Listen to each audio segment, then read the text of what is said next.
next time you go with us. Yeah. Yeah.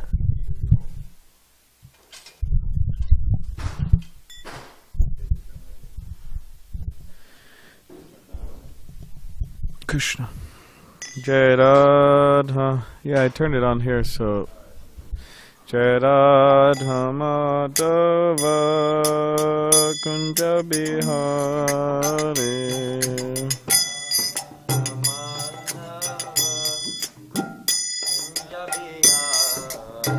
Jai Radha Madhava Kunja Bihari.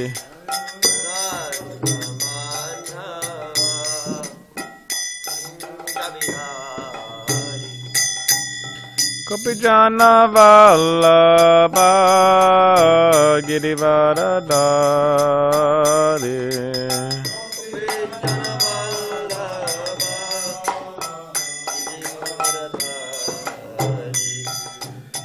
Kopijana Vallabha Girivaradari.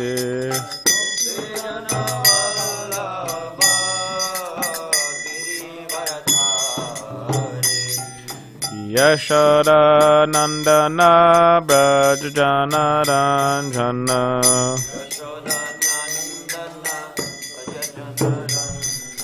Yashoda Nandana Brajajana Ranjana.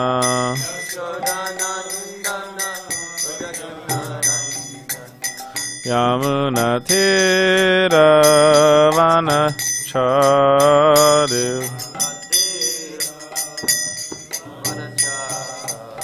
Yamuna Tira Vanachari.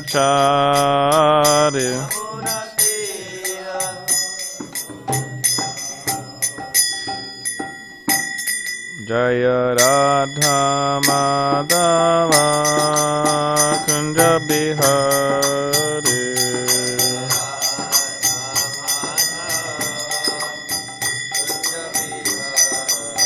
Jai Radha Madhava Kunja Bihari.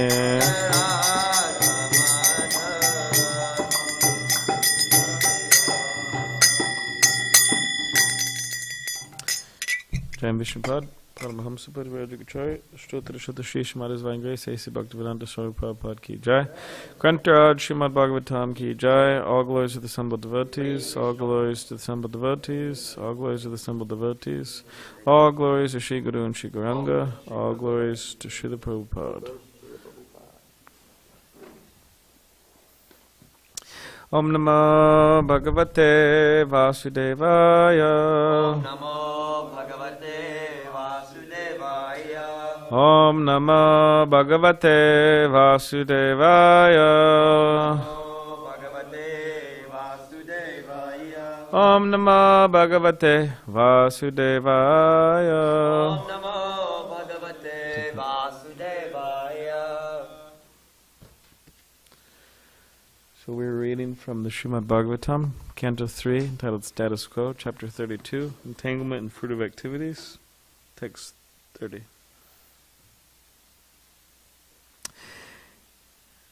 Etad Vaishadaya Bhaktya Yogabhyasena Nityashaha Samahitatmani Sango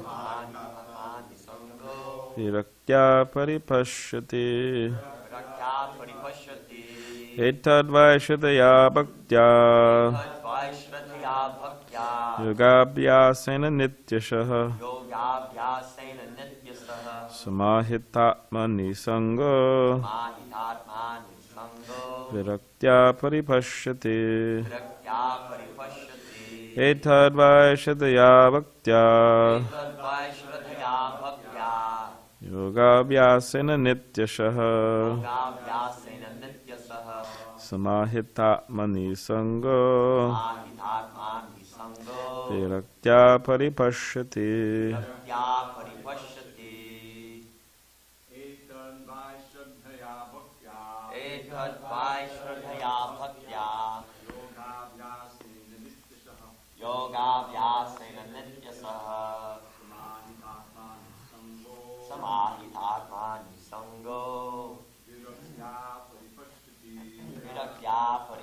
paripashyati. Etad vaishradhaya bhaktya yogabhyasena nityasaha samahitatmani sango virakya paripashyati. Etad vaishradhaya bhaktya yogabhyasena nityasaha samahitatmani sango virakya paripashyati. Etad vaishradhaya bhaktya yogabhyasena nityasaha samahitatmani sango virakya paripashyati. Etad vaishradhaya bhaktya yogabhyasena nityasaha samahitatmani sango virakya paripashyati.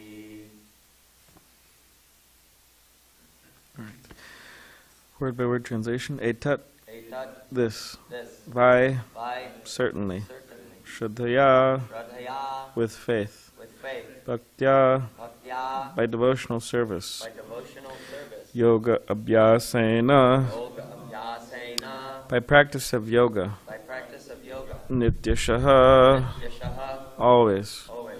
Samahita atma, Samahitatma, he whose mind is fixed. whose mind is fixed. Nisangaha, Nisangaha, aloof from material association. aloof from material association. Viraktya, Viraktya, by detachment. by detachment. Paripashyati, Paripashyati, understands. understands. Translation. This perfect knowledge can be achieved by a person who is already engaged in devotional service with faith, steadiness and full detachment, and who is always absorbed in thought of the Supreme. He is aloof from material association. Purport. The atheistic, mystic practitioner of yoga cannot understand this perfect knowledge. Only persons who engage in the practical activities of devotional service in full Krishna consciousness can become absorbed in full samadhi. It is possible for them to see and understand the actual fact of the entire cosmic manifestation and its cause. It is clearly stated here that this is not possible to understand for one who has not developed devotional service in full faith. The words samahitatma and samadhi are synonymous.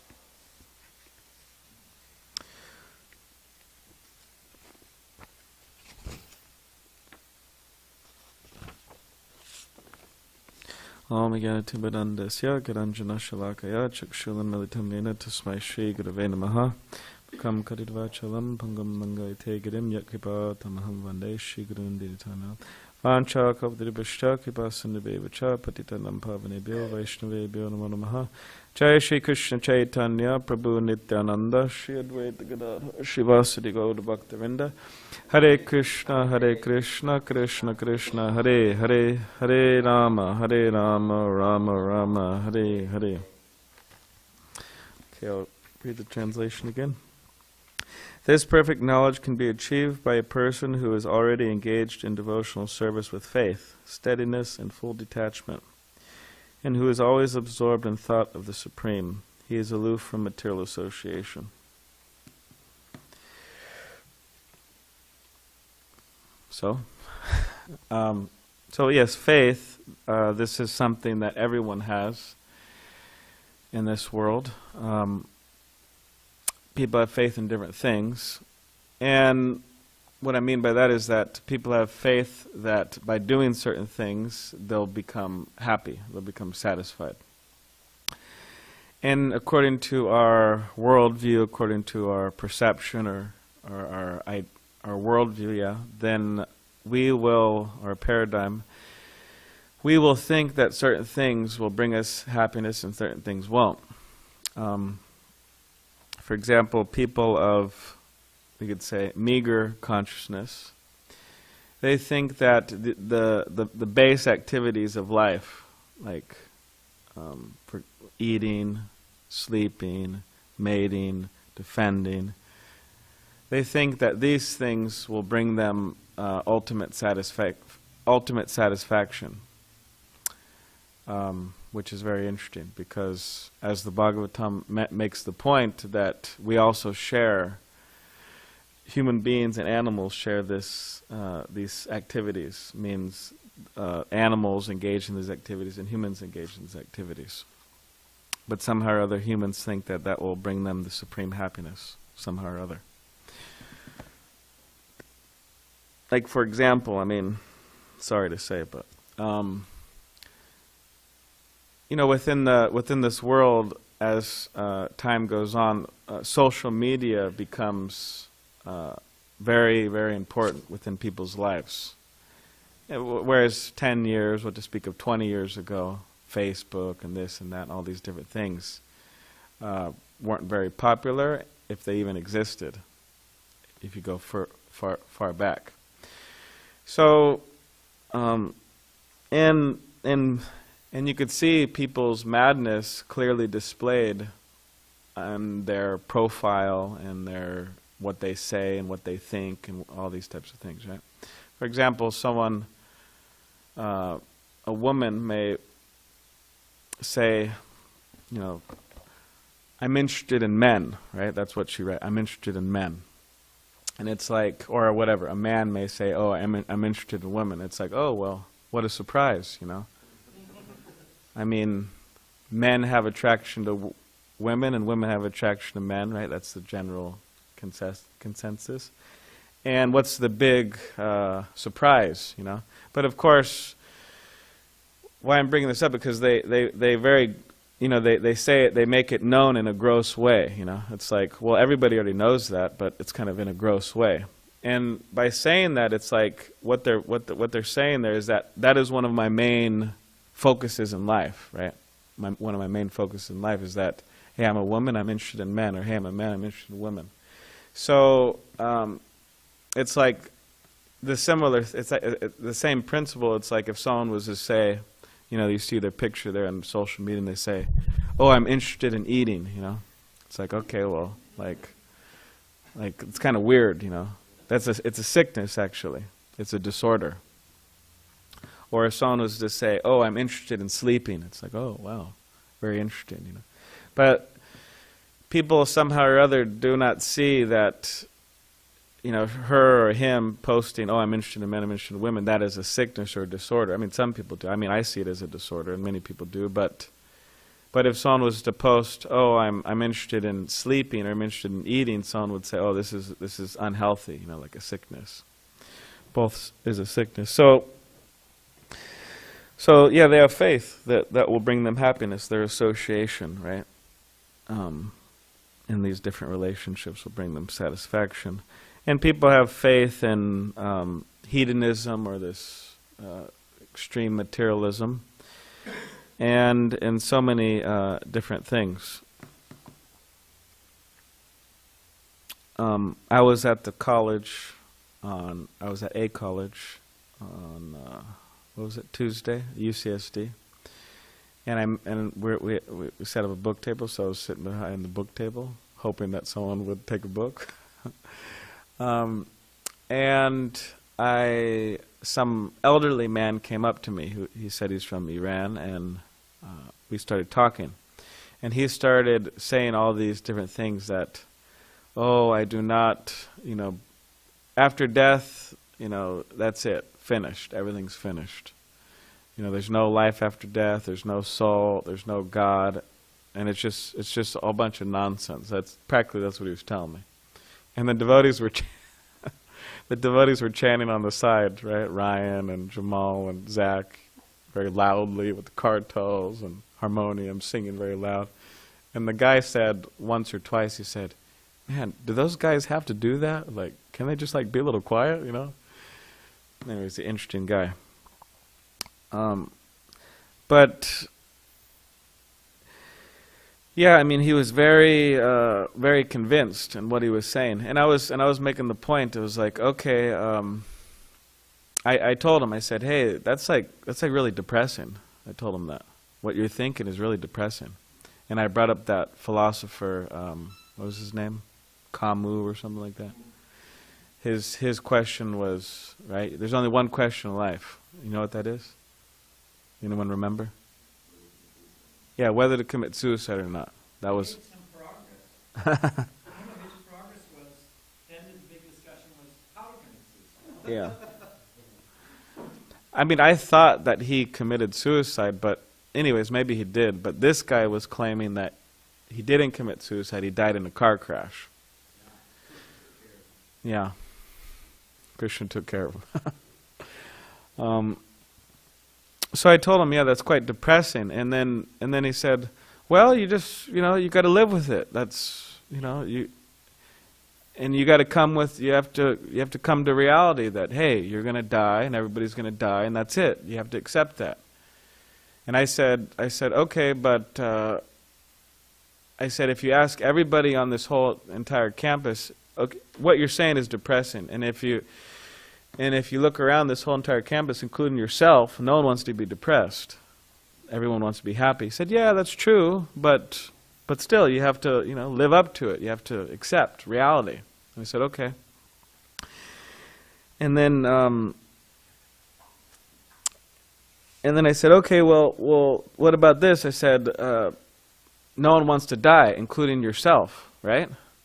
And look at this whole entire campus. No one wants to die, including yourself. And he says, yeah, that's true. And then I said, but he said, you have to face it. And I said, well, would you like to die today? I mean, I wasn't trying to threaten him or something. I said, would you like to die today? And he said, no.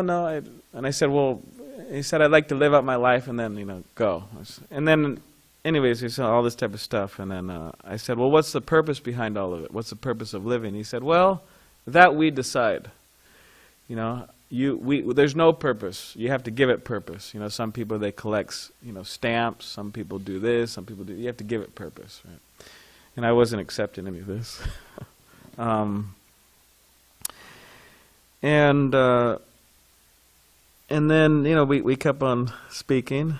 I was maybe hoping he would take a book. And I tried to offer him Bhagavad Gita, and he said, no, this is just religious. And I said, this is philosophy, you should take. And then he was rejecting it, practically speaking. And I asked him if he's ever read it. And he said, no, I've never read it. So anyways, the guy was just...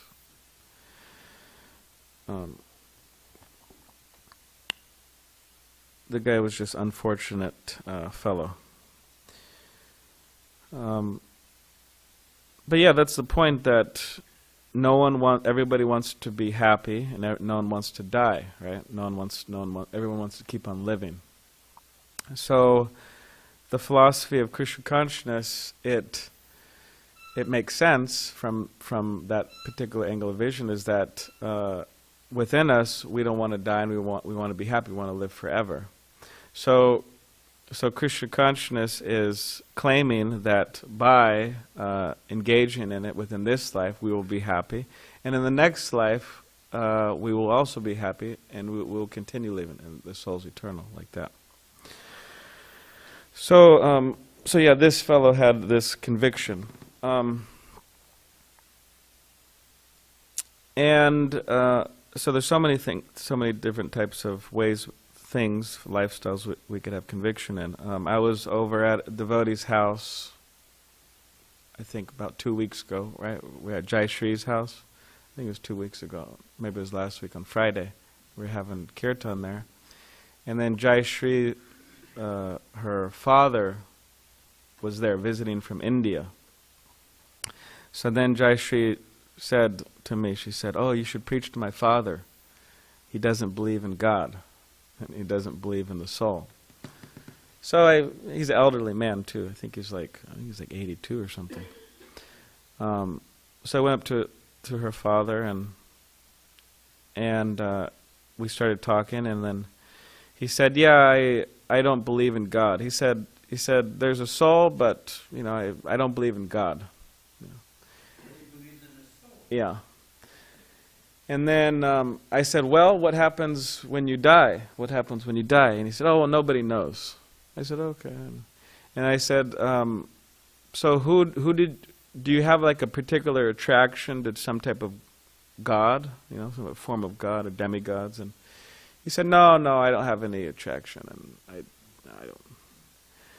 I said, okay, and then I started joking. I was joking with him, but I was serious, but I was joking with him. I said, hey, you worship Krishna, don't you? I know you do secretly, you know.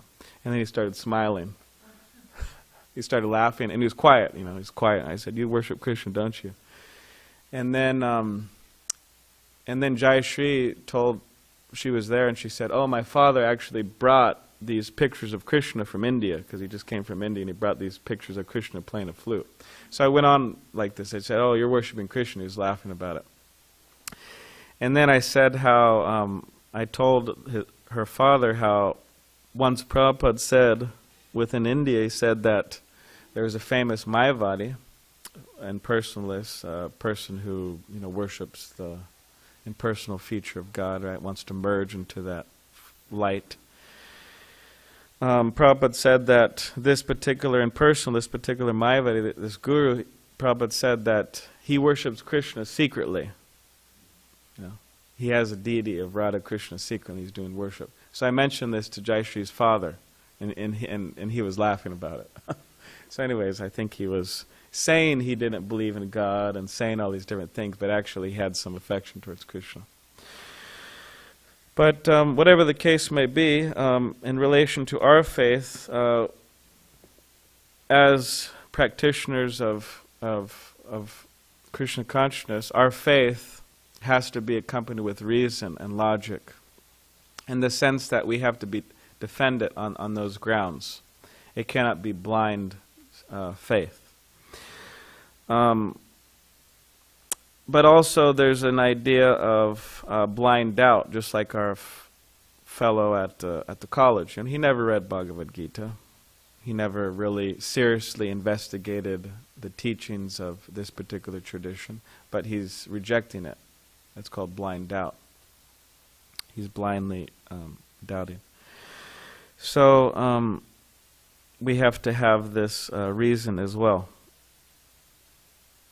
And depending on who we associate with, even where we live, who we associate, who we live with, all these different types of things, this will mold our faith, our particular type of faith in something. So the idea is that we have to be careful that we keep ourselves in good association. So we develop faith in the right thing, rather than something else. And this has been stressed over and over and over and over and over and over again in Srila Prabhupada's books. Within his purports, he'll always quote that shloka, that one should keep in the company of devotees, one should live in the association of devotees, whether they live in the temple or close by or something like that. They should be in the association of devotees. And in this way, we'll develop faith in the right thing. And also, depending on what faith we have, we could really, if we really think about it, our actions speak a lot in relation to what we have faith in. Like some people say, oh, I have faith in Krishna. But it's like, okay, well, where's your service to Krishna? Where's your chanting of Krishna's names?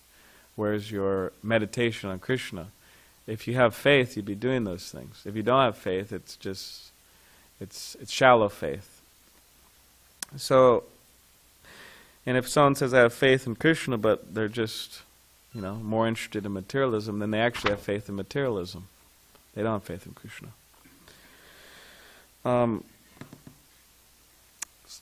So, the proof that we have faith, you could say that if we look within ourselves, the proof that we have faith is that we'll be very enthusiastic to engage in Krishna's mission, in Srila Prabhupada's mission, very enthusiastic.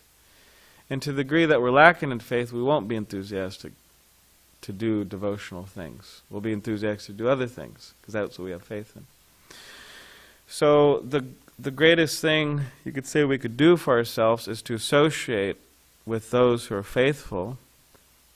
And by doing so, we'll be inspired in our faith, and then we will be pushed in the right direction, lovingly pushed in the right direction. And this is very important because without faith in our spiritual master, within our spiritual masters, our teachers, without faith in each other, without faith in devotees, without faith in Krishna, everything dies. The temple, the mosque, the church, whatever it may be, it gradually dwindles. People stop coming, or if they do come, it's just very shallow. Everything's very shallow. No depth to it whatsoever. And in some cases, churches close, temples close. Just like right here on Grand Avenue, if you drive down the road, and if you remember, for the last 10 years, and it probably has been there for longer, there was a church right on the corner here, right on Grand, on our side. And now it has closed. And they've built a I'm just joking. They didn't build a brahmacharya ashram. They built a living facility, right? Like condos, for partiers, college students, practically speaking. So, I'm not sure. It was Blue Church. I was thinking of going in there for many years just to see who attended their Sunday service, because I was always curious. Who attended this church? I never went in.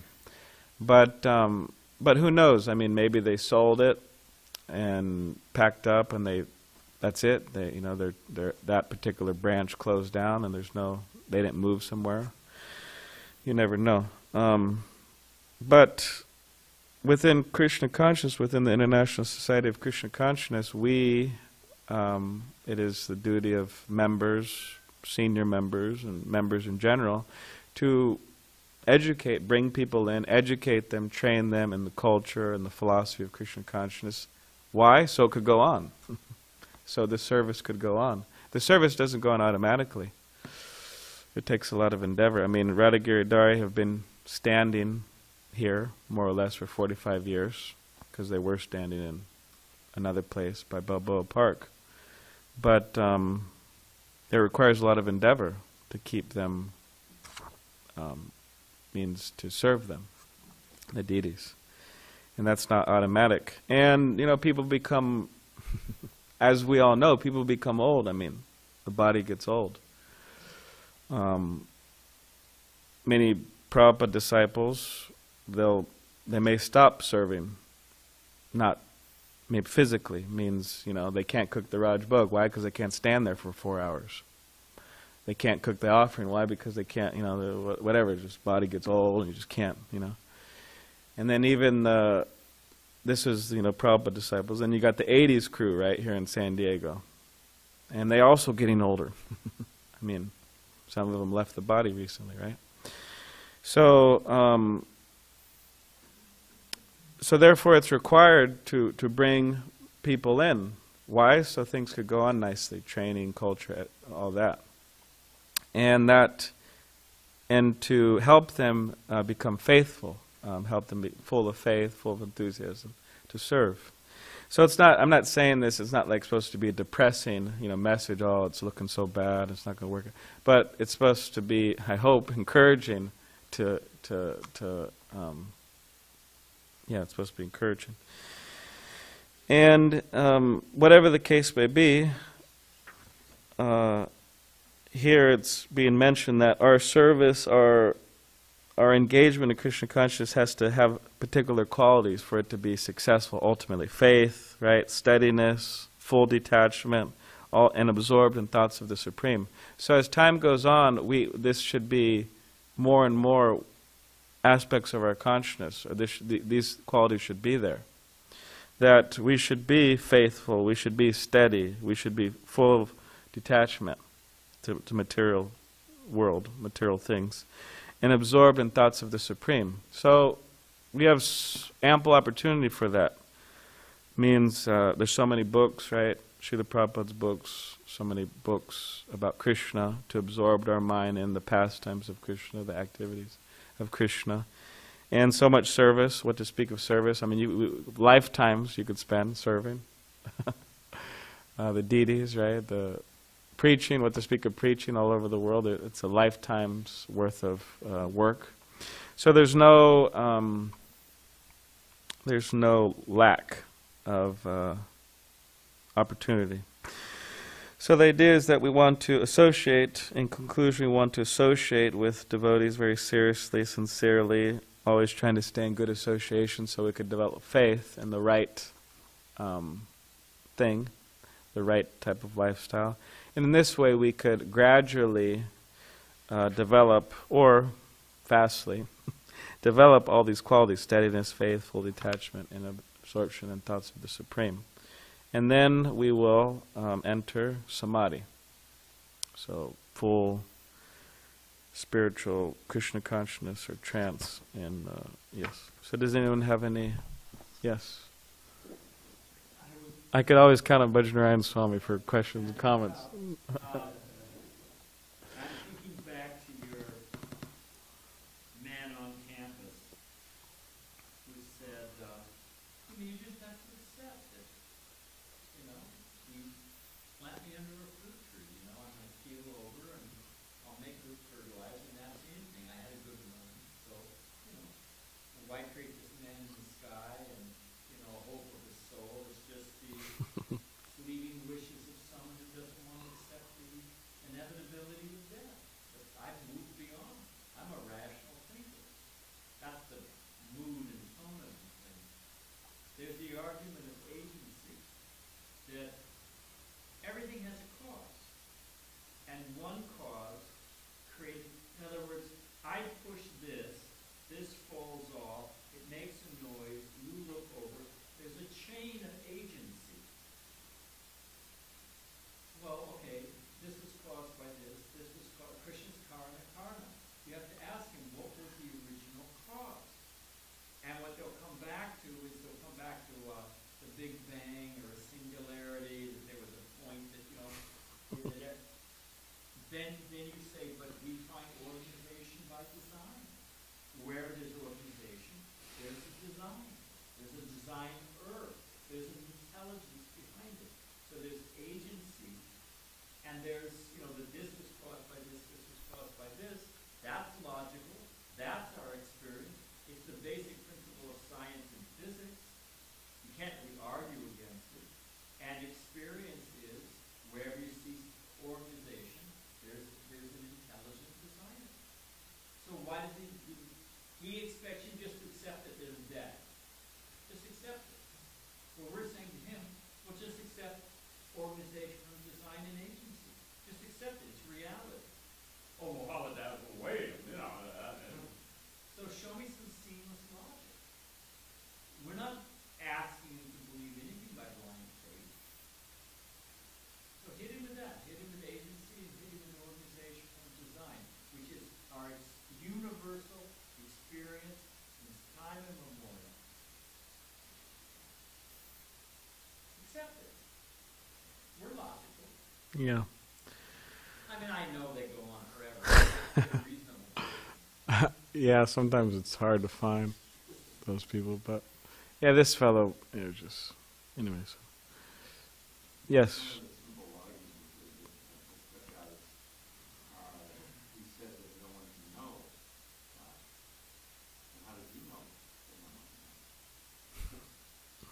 Well, his intelligence is obviously supreme.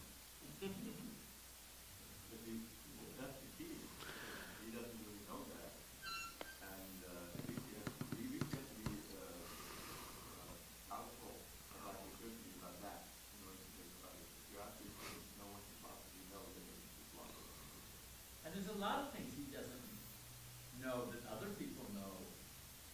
He doesn't know so many things. Yeah. So just because you don't know doesn't mean no one knows.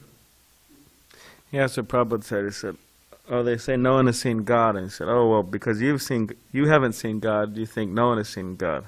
That's what Prabhupada said. He said, Atma Vanmande Cheja God, because you're a rascal, you think everybody's a rascal. Because you're whatever, you haven't seen God, you think no one has seen God. But you think everyone's like yourself, but that's not the case. Huh? Yeah. Or as Prabhupada, in another quote along with those lines, blind man thinks everyone Yeah.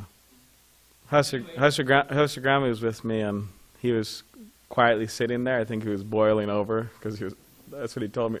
I said, "Hey, Hasagrami, why didn't you say anything?" He said, "Oh, I was so mad. You know, that guy was just so arrogant, just full of." I didn't take the guy seriously. I just whatever. But the guy who was saying he kept on joking with Hasagrami, smiling at him. He said, "Hey, why aren't you talking? You know, you should talk. You know, why aren't you talking?" He's like laughing. Anyways, whatever. That's the kind of person you say, oh, would you like some prashad? Yeah. You give him a little prashad and say, hey, you know, we'll see you next time around. See you next life. Yeah. You have a question, Abhinandan, or a comment? Just a comment, thank you. Samadhi Pata, one whose mind is fixed. Yeah. So, yesterday the Buddha talked about those who are suffering from addiction. Yeah. I was listening to a class yesterday in the morning. Srila Prabhupada was talking about how we must be attached to engaging in devotional service as a man is attached to smoking a bead. Okay. It's quite amazing. Because that tendency to always want to fire up another beady is in every hour or every half hour is the way we have to always desire to be engaged in Krishna service. For those who don't know, BB is a cigarette. Yeah. A cheap, funky cigarette. I would actually use that word addiction. Who is the man? The one who's most addicted. Yeah. In that conversation between John Lennon and Prabhupada, they were saying, "Oh, how do we know what guru to pick?" And then Prabhupada said, "Oh, well, whoever's most addicted to Krishna, that's your guru." But yeah, that addiction, it's like an irresistible, uncontrollable, compelling urge to do that particular, whatever that activity may be. So yeah, that addiction to serve Krishna, always think about Krishna, that's a healthy addiction. Wholesome. Yes, Ajay Doina. Just going back to what Maharaj there's some, very good arguments that are made against, kind of what Maharaj was talking about, the argument of agency or theological argument, or the ontological argument for the existence of God. And many philosophers, this is kind of fresh in my mind because I've been reading some philosophy classes. Many philosophers are arguing against some of these arguments that are made by Christian theologians. And kind of the two guys that you mentioned during the class, one who is complete, atheistic, materialistic, and the other one who is, it seemed like maybe unsure, right? It seemed like he had some opening in his heart.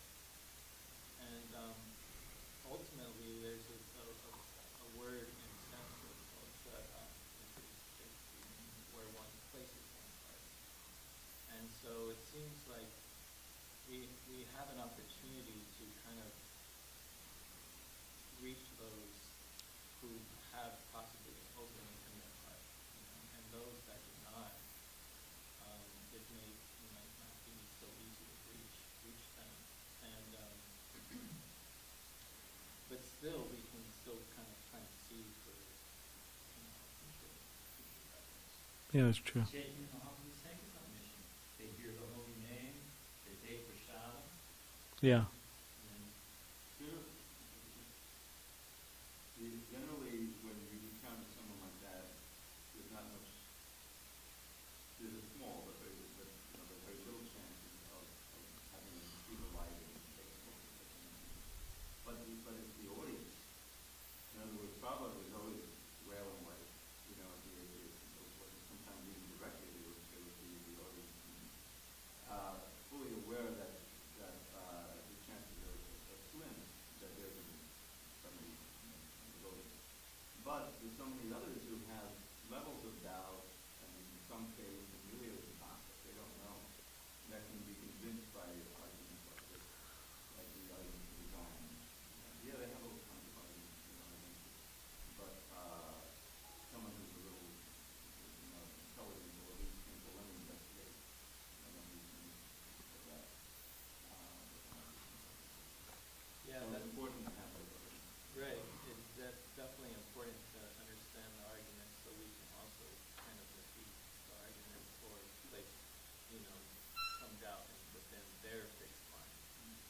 Yeah, I mean, I saw when I was speaking with the guy, I mean, because I didn't go into everything I said right now, but I saw when I was speaking with the guy, because, you know, we were speaking for some time, but Put him on his back foot now. yeah, yeah, a few times I saw him kind of like, you know, kind of like, you know, I jabbed him a little bit and he kind of faltered a little bit in his faith and what he was, you know. Yeah. I remember when I had some interaction with the first book was actually a treatise.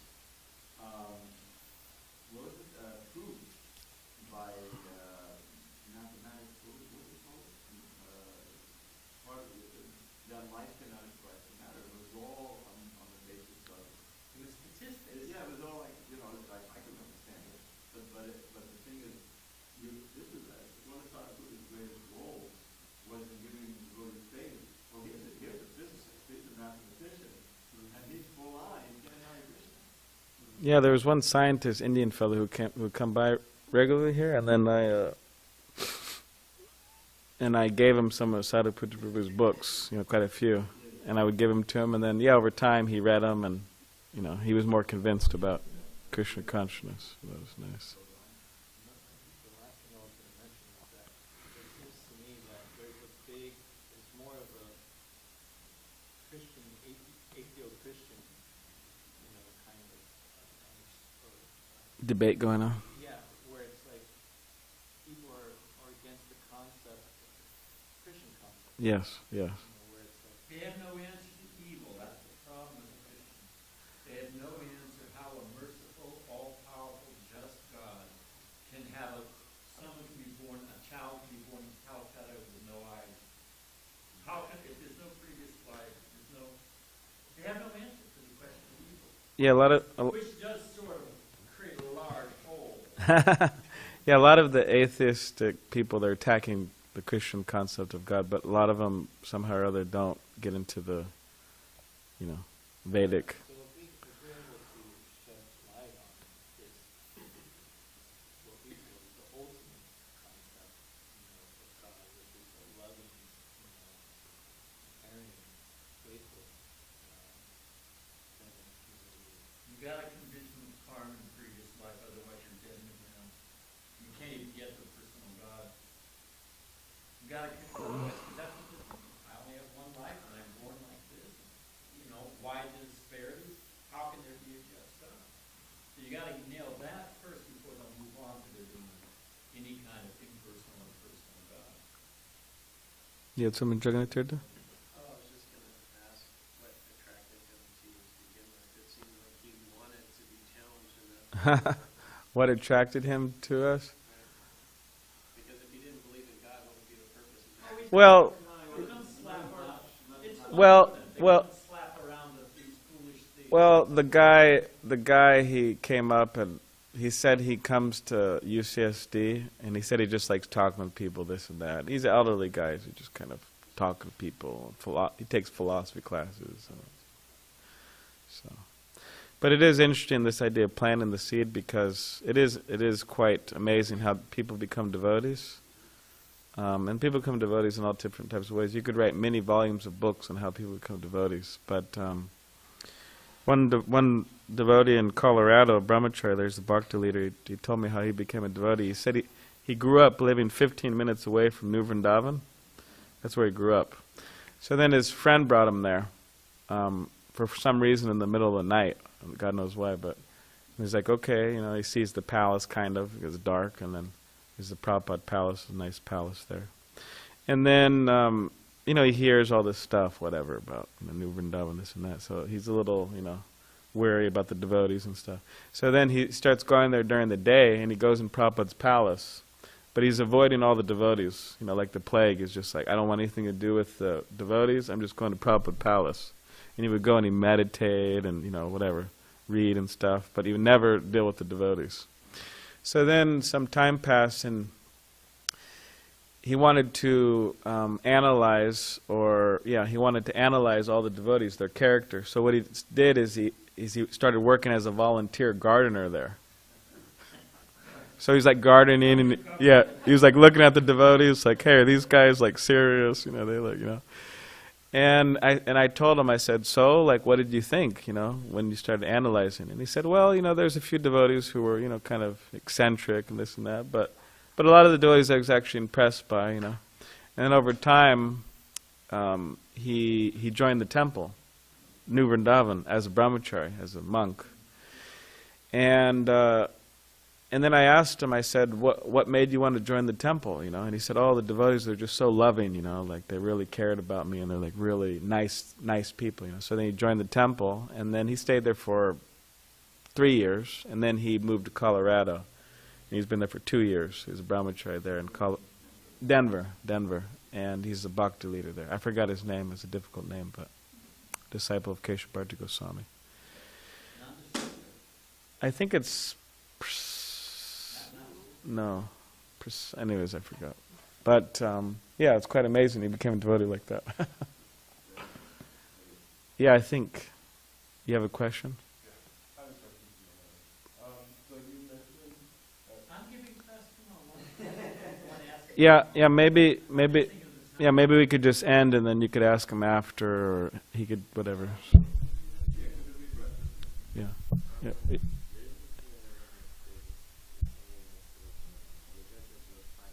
That's true. Don't judge a book by its cover.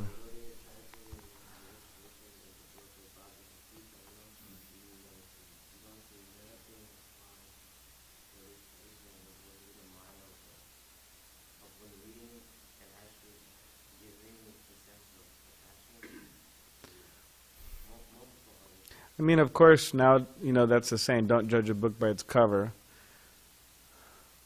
But of course, like Bajranarayan Swami would bring up nowadays, in which Prabhupada did say in relation to those who are trying to communicate Krishna consciousness, first dress, means dress nicely, and then address, the crowd. So in other words, people are on a more or less superficial level, a lot of them, not everybody, but they do judge a book by its cover, a lot of the time. But that saying's just there, as far as I understand, to say, hey, you never know, you might learn something from a book, even if it has a bad cover or whatever,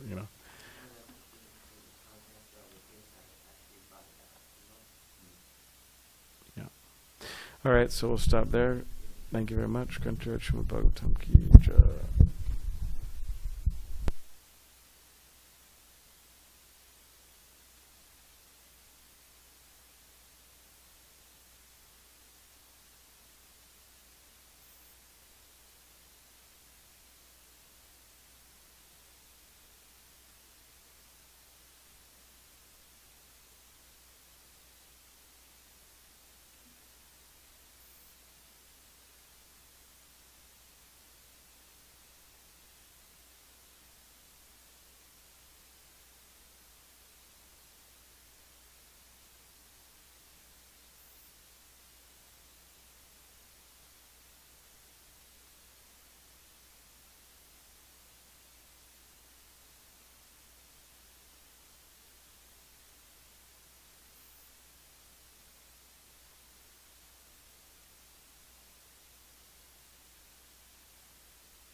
Bhagavatam 2, 9, 33 through 36, with translation and commentary by His Divine Grace A.C. Bhaktivedanta Swami Prabhupada.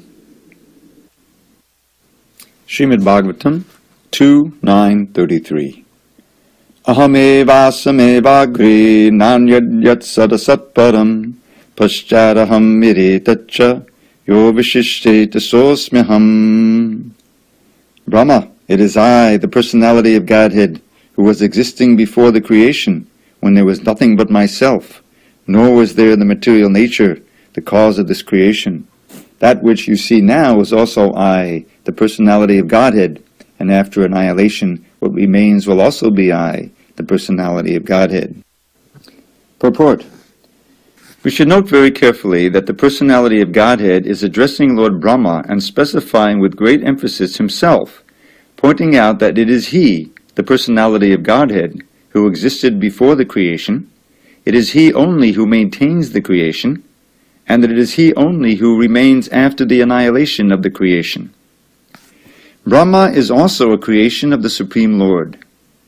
The impersonalist puts forth the theory of oneness in the sense that Brahma, also being the same principle of I because he is an emanation from the I, the absolute truth, is identical with the Lord, the principle of I, and that there is thus nothing more than the principle of I, as explained in this verse. Accepting the argument of the impersonalist, it is to be admitted that the Lord is the creator I, and that the Brahma is the created I. Therefore, there is a difference between the two I's, namely the predominator I and the predominated I. Therefore, there are still two I's, even accepting the argument of the impersonalist. But we must note carefully that these two I's are accepted in the Vedic literature, Kathopanishad, in the sense of quality. The Kathopanishad says, Nityo nityanam chetanas chetananam eko bahunam yo vidadhati kaman. The creator I and the created I are both accepted in the Vedas as qualitatively one, because both of them are nityas and chetanas. But the singular I is the creator I, and the created I's are of plural number, because there are many I's like Brahma and those generated by Brahma. It is the simple truth. The Father creates or begets a son, and the Son also creates many other sons, and all of them may be one as human beings, but at the same time, from the Father, the Son, and the grandsons are all different. The Son cannot take the place of the Father, nor can the grandsons. Simultaneously, the Father, the Son, and the grandson are one and different also. As human beings, they are one, but as relativities, they are different. Therefore, the relativities of the Creator and the created, or the predominator and the predominated, have been differentiated in the Vedas by saying that the predominator I is the feeder of the predominated I's, and thus there is a vast difference between the two principles of I. In another feature of this verse, no one can deny the personalities of both the Lord and Brahma. Therefore, in the ultimate issue, both the predominator and predominated are persons. This conclusion refutes the conclusion of the impersonalist that in the ultimate issue, everything is impersonal. This impersonal feature, stressed by the less intelligent impersonalist school, is refuted by pointing out that the predominator I is the absolute truth, and that he is a person. The predominated I, Brahma, is also a person, but he is not the absolute. For realization of oneself in spiritual psychology, it may be convenient to assume oneself to be the same principle as the absolute truth, but there is always the difference of the predominated and the predominator, as clearly pointed out here in this verse, which is grossly misused by the impersonalists. Brahma is factually seeing face to face his predominator Lord, who exists in his transcendental eternal form, even after the annihilation of the material creation. The form of the Lord, as seen by Brahma, existed before the creation of Brahma, and the material manifestation with all the ingredients and agents of material creation are also energetic expansions of the Lord. And after the exhibition of the Lord's energy comes to a close, what remains is the same personality of Godhead. Therefore, the form of the Lord exists in all circumstances of creation, maintenance, and annihilation. The Vedic hymns confirm this fact in the statement Vasudevo Vahidam Agra Asin Na Brahma Na Shankara Eko Narayana Asin Na Brahma Neshana, etc. Before the creation there was none except Vasudeva. There was neither Brahma nor Shankara. Only Narayan was there and no one else, neither Brahma nor Ishana. Sripad Shankaracharya also confirms in his comments on the Bhagavad Gita that Narayan, or the personality of Godhead, is transcendental to all creation, but that the whole creation is the product of Avyakta. Therefore, the difference between the created and the creator is always there, although both the creator and created are of the same quality. The other feature of the statement is that the supreme truth is Bhagavan, or the personality of Godhead. The personality of Godhead and his kingdom have already been explained. The kingdom of Godhead is not void as conceived by the impersonalists.